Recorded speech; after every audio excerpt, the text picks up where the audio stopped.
खातिरदारी दिल छू लेने वाली कहानी। भाभी अभी तक सुबह की चाय नहीं बनी क्या? आपको पता है मुझे सुबह उठते ही चाय चाहिए और अभी तक मुझे चाय नहीं मिली। मेघा ने उठते ही सरिता को आवाज लगाई। अरे भाभी कहाँ हो?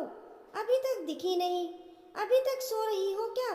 इतनी आवाज लगाने के बाद भी जब मेघा को चाय नहीं मिली तो वह उठकर अपनी मम्मी के कमरे में आई। आजा मेघा, उठ गई? चल मैं तेरे लिए चाय बनाती हूँ, शारदा जी बोली।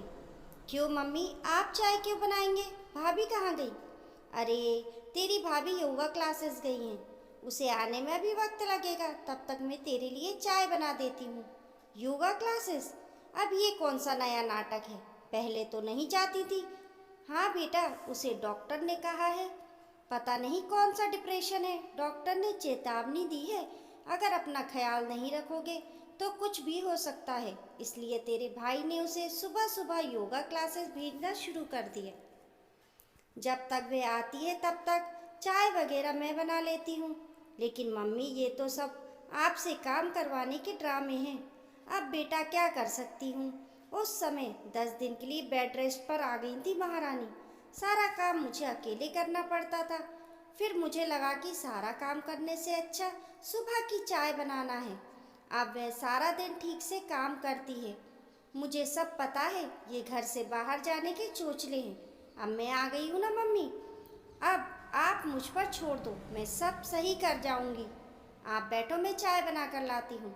थोड़ी देर बाद सरिता आती है और पूछती है, अरे दीदी आप उठ गई? अच्छा है आपने चाय पी ली, वरना आपको देर हो जाती। मैंने तो अब चाय पीना छोड़ दिया है, ये नींबू पानी पीती हूँ। अच्छा बताइए नाश्ते में क्या खाएंगी? इतने समय बाद सरिता को फिर से नई नवेली लड़की की तरह चहकते हुए देखकर मेघा के तन बदन में आग लग गई। उसे समझ में नहीं आ रहा था, बुझी बुझी सी रहने वाली, सबके काम करने वाली भाभी इतना कैसे बदल गई। भाभी नाश्ते में आप इडली सांभर बना लो, फिर खाने में कढ़ाई पनीर चावल और मिक्स वेज और नान बनाना। तो दीदी जब तक मैं नाश्ता बना रही हूँ तब तक आप सब्जियाँ काट दो, मेघा ने बहुत प्यार से कहा। भाभी अब मैं 2 दिन के लिए ही तो आई हूँ, क्या आप मेरी इतनी मेजबानी भी नहीं कर सकती? कल परसों में तो मैं चली ही जाऊंगी, मेघा ने कहा और नहाने चली गई। मजबूरन सरिता को सारे काम करने पड़े। रात तक आते आते सरिता का सर्वाइकल का दर्द और जोर मारने लगा। रात को कपिल ने सरिता की कमर और गर्दन की सिकाई की।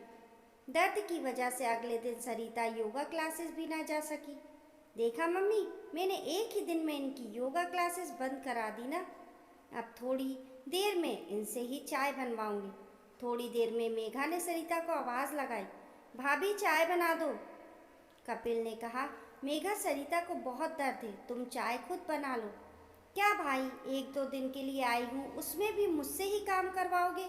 कल तो मैं चली ही जाऊंगी। मेघा बोली, कोई नहीं, 1-2 दिन के लिए क्यों बात खराब करनी, मैं ही चाय बना देती हूँ। सरिता ननंद की खातिरदारी करने लगी। उस दिन भी चकर घिन्नी की तरह घूमती रही। उस रात भी उसकी दर्द के मारे हालत खराब थी। कपिल बहुत गुस्सा हुआ, तुम औरतें खुद ही अपना ख्याल नहीं रख सकती। अरे एक ही बार बात खराब होगी, बार बार की परेशानी से तो बचोगी। मुझे अपनी बहन की आदत पता है, वे अपनी ससुराल में काम से बचने के लिए हर महीने 2 महीने में यहाँ आ जाती है। जब तक तुम्हारा दर्द थोड़ा कंट्रोल होगा वह फिर आ जाएगी, फिर हफ्ता भर उसकी खातिरदारी करोगी, फिर उसी जगह पहुँच जाओगी। तुम्हें अपना ख्याल खुद रखना होगा, कोई दूसरा नहीं समझेगा। कपिल की बात सुनकर सरिता सोच में पड़ गई। कह तो कपिल ठीक ही रहे हैं, लेकिन मैं क्या करूं? इस तरह बहन को कैसे नाराज कर दूं? अगले दिन फिर वही हाल रहा। कपिल ने मेघा से कहा, तुम तो आज जाने वाली थी, कोई बात नहीं, आज तुम काम कर लो। सरिता की हालत बहुत खराब है।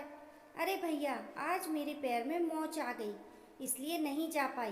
अब वहाँ जाकर काम कैसे करूँगी, इसलिए 1-2 दिन और रुककर चली जाऊँगी। कपिल ने माँ की तरफ देखा, लेकिन वह चुप थी। अगले दिन सरिता मेघा और सास को चाय देने उनके कमरे में गई तो मेघा अपनी माँ से कह रही थी, देखा मम्मी, जो आप ना कर सके मैंने 2-3 दिन में कर दिया।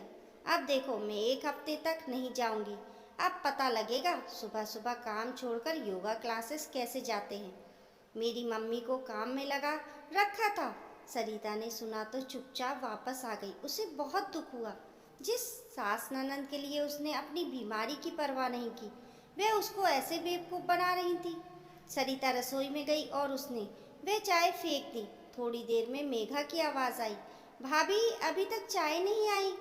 दीदी आज आप चाय खुद ही बना लो और मेरे लिए भी बना देना।